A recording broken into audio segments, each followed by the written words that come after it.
इस स्थान पर एक बार पुनः आने का सौभाग्य प्राप्त हुआ और जिन्होंने इस जंगल में मंगल, जैसा हमारे मोहनदा कह रहे थे, और पूरी कहानी आपके सामने आई, ऐसे अनेकों अनेक आश्रमों का जिन्होंने पूरे देश के अंदर निर्माण किया है।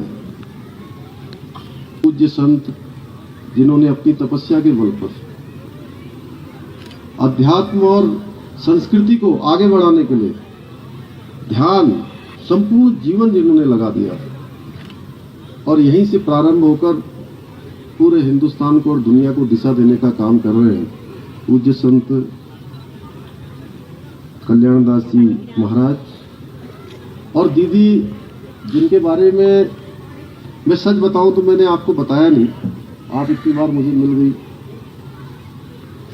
आपके भाषण सुनने के लिए लोग एक टकटकी लगा के जो है रुके रहते थे। और अभी मैं अयोध्या गया पिछले वर्ष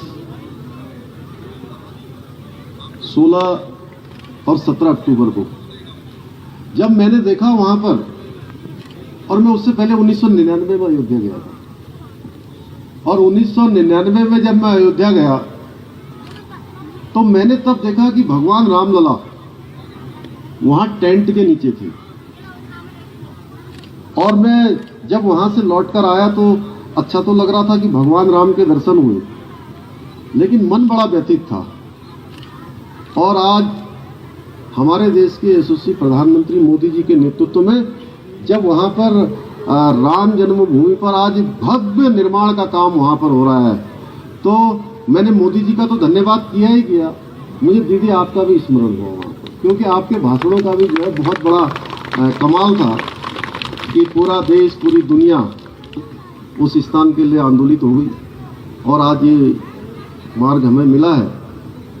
तो आज की उपस्थिति, आपकी उपस्थिति हो तो वैसे भी मंच पर ज़्यादा बोलना नहीं चाहिए। और बाबा जी ने कहा कि दीदी को भी कहा 5 ही मिनट में ख़त्म कर दो, जबकि लोग और हम सब लोग सुनना चाहते थे। और मैं सच बताऊं तो ऐसे स्थान पर कोई अपनी मर्जी से नहीं आता, कोई अपनी मर्जी से नहीं जाता। जब मैं यहाँ आया था तो मात्र 1 घंटे के लिए आया था। जिस समय मैं यहाँ पहुंचा तो मेरा कार्यक्रम केवल 1 घंटे का था और एक करते करते 3 घंटे हो गए,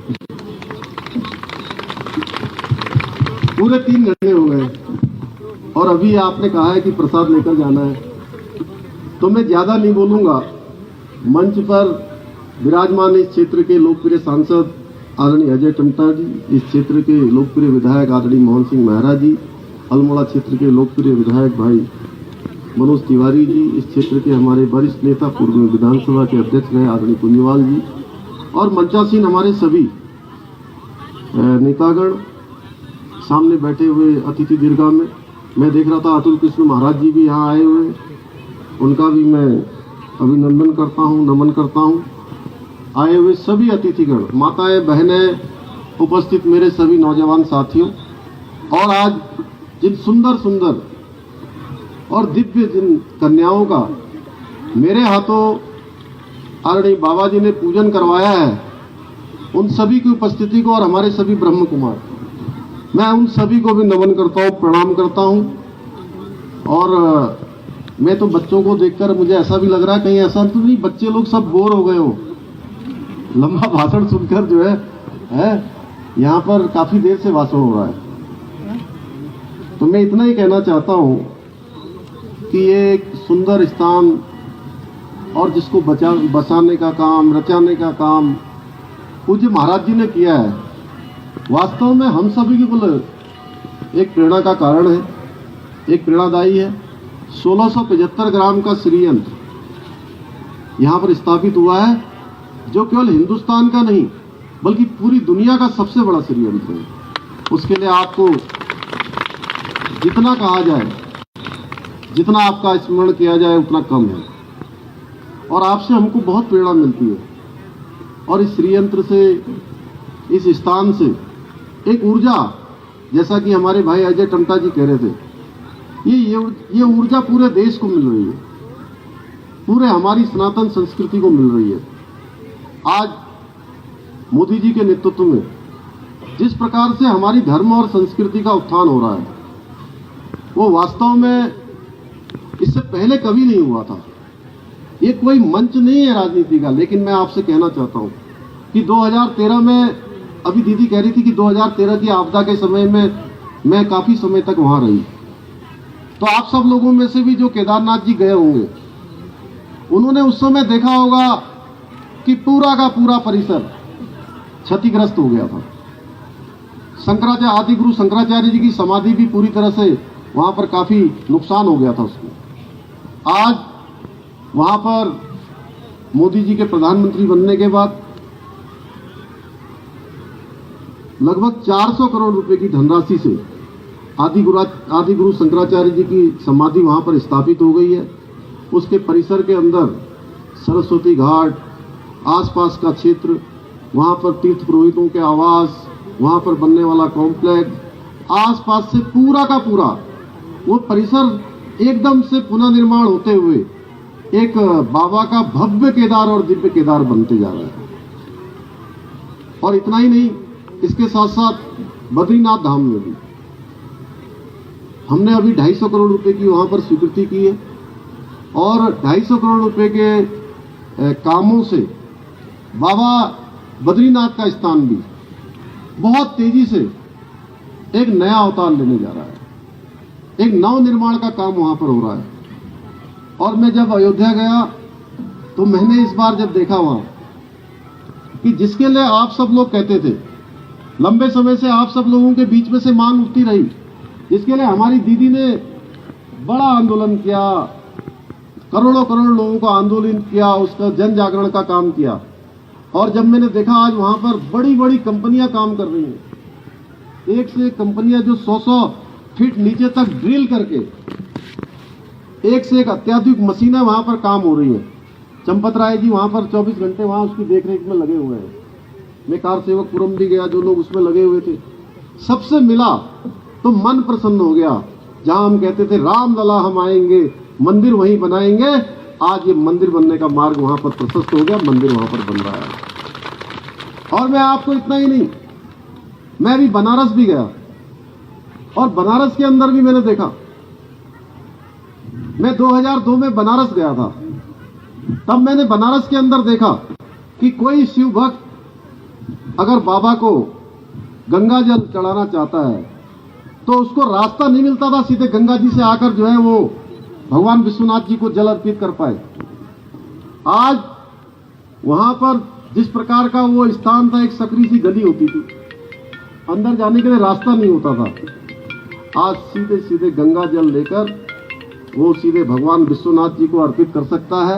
अंदर जाने के लिए पूरा रास्ता बन गया है, और हाईवे जैसा, जहां मैं कह रहा हूं कि कुछ 2, 4, 5 लोगों के लिए जो रास्ता नहीं होता था, 5 लाख लोगों का वहां पर कार्यक्रम हो चुका है। अभी दीदी आप भी गई थी क्या? 5 लाख लोगों का कार्यक्रम हो चुका है, यानी कि भव्य काशी और दिव्य काशी नए अवतार में ले चुकी है। ऐसे अनेकों अनेकों कार्य आज हो रहे हैं। उत्तराखंड के अंदर अभी 4 धाम यात्रा चल रही है, और 4 धाम यात्रा, इस बार की जो यात्रा है वो यात्रा 2 वर्षों के बाद हो रही है।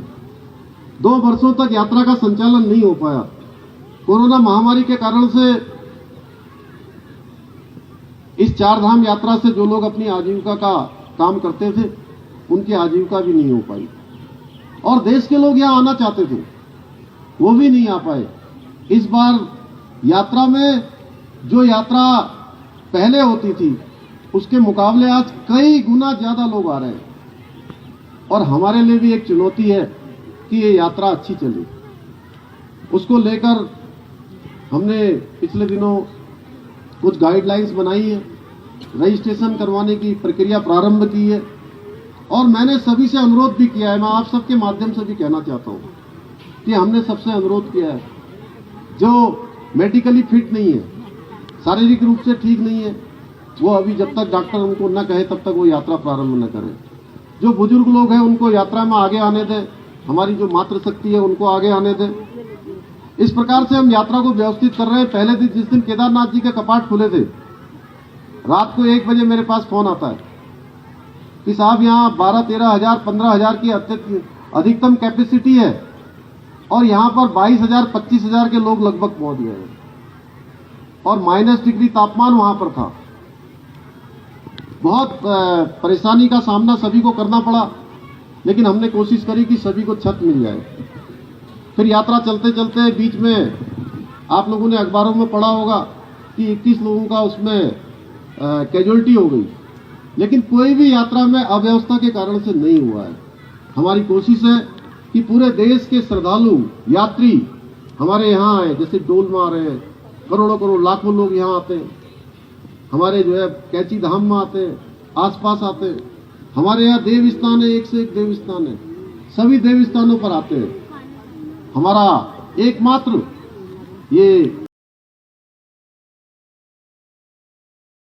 संकल्प है कि जो भी यात्री देश भर से आ रहे हैं वो सुरक्षित आए और सुरक्षित वापस जाए, उनको किसी प्रकार की परेशानियों का सामना न करना पड़े, उसके लिए हम लगातार काम कर रहे हैं। मैं आप सबके माध्यम से, चूंकि आज हम यहाँ पर आए हैं और इस क्षेत्र में अजय भाई ने बताया मुझे कि आसपास के गांवों के लोगों को लगातार एक प्रेरणा देने का काम हमारे इस आश्रम के माध्यम से, पूज्य बाबा जी के आश्रम, पूज्य बाबा जी के माध्यम से लगातार हो रहा है। बहुत सारी कुरीतियों को यहाँ पर लोगों को जो है उससे ऊपर लाने का काम बाबा जी ने लगातार किया है और उनकी हमसे अपेक्षा भी है। यहाँ पर बहुत सारी बातें कुंजवाल जी ने, फिर मोहन सिंह मेहरा जी ने आश्रम के संबंध में रखी है। यह आश्रम का काम, ये काम हम सबका काम है और मैं यहाँ का मुख्य सेवक हूँ, तो मेरा भी काम है आप सबके साथ साथ। उसमें जो भी जरूरत होगी, जहाँ पर भी जो भी आवश्यकता होगी, हम लोग उसको आगे बढ़ाएंगे। मैं पुनः यहाँ पर बाबा जी को प्रणाम करते हुए आप सबकी उपस्थिति को, आप सब लोगों ने इस बार उत्तराखंड के अंदर एक नया इतिहास बनाने का काम आप सब लोगों ने किया है।